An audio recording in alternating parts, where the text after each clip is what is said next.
नमस्कार. आज आपण बनवणार आहे पारंपरिक पद्धतीने बाटवणी. बाटवणी म्हणजे पिकलेल्या आंब्याची आंबट, गोड, तिखट अशी कढी. आमच्या वाडवळ समाजामध्ये जो की वसई ते पालघरमध्ये आढळला जातो. या समाजामध्ये प्रत्येक आंब्याच्या सीझनला ही बाटवणी केली जाते. बाटवणी हे नाव आंब्याचा बाठा म्हणून त्याला बाटवणी असं म्हणतात. चला तर आता बघूया याची रेसिपी.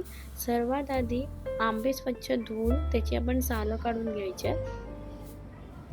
हा देठाचा बाजू आपण थोडं काढून घेऊया.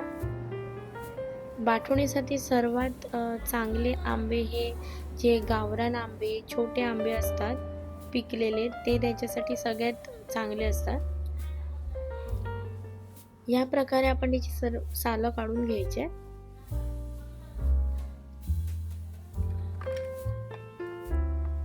बाठा आपण वेगळे ठेवून घेऊया सोललेले,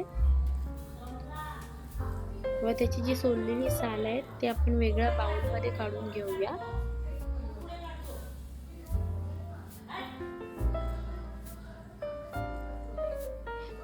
आंब्याची सर्व सालं सोलून झाले.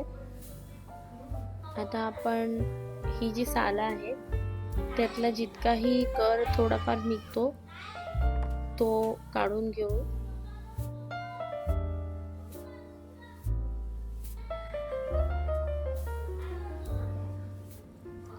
व ती सालं पाण्यामध्ये आपण घालून घेऊया व जितकी हाताने ती मळून त्यातला जो रस आहे तो निघू शकतो तेवढा काढू.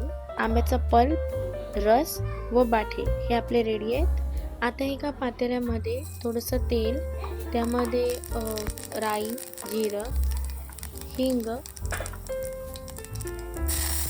थोडा कढीपत्ता, कांदा व आलं लसूणची पेस्ट ही सर्व घालून आपण मिक्स करून घेऊया. मग त्यामध्ये आपण हळद, मसाला आणि थोडंसं मीठ घालूया. हे एकदा परतून झालं का जो आपण सालाचा पाणी केलेला तो आंब्याचा पल्प व जे आपले बाठे होते सोललेले ते आपण त्याच्यात टाकून घेऊया.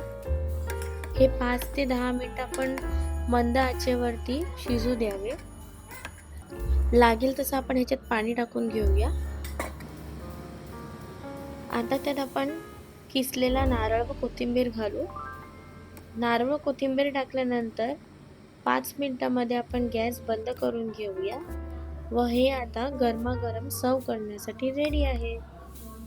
ही बाटवणी तुम्ही भात, चपाती किंवा भाकरी बरोबर एन्जॉय करू शकता.